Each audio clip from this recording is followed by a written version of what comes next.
You ask Tiger to solve. This deals with linear equations with one unknown. The final result is x equals 6. Let's solve it step by step. Group all x terms on the left side of the equation. Subtract 12x from both sides. Group like terms.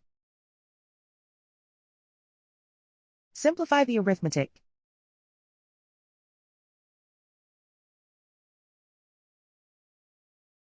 Group all constants on the right side of the equation.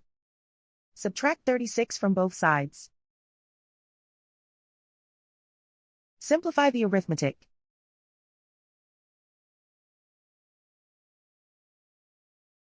Isolate the x.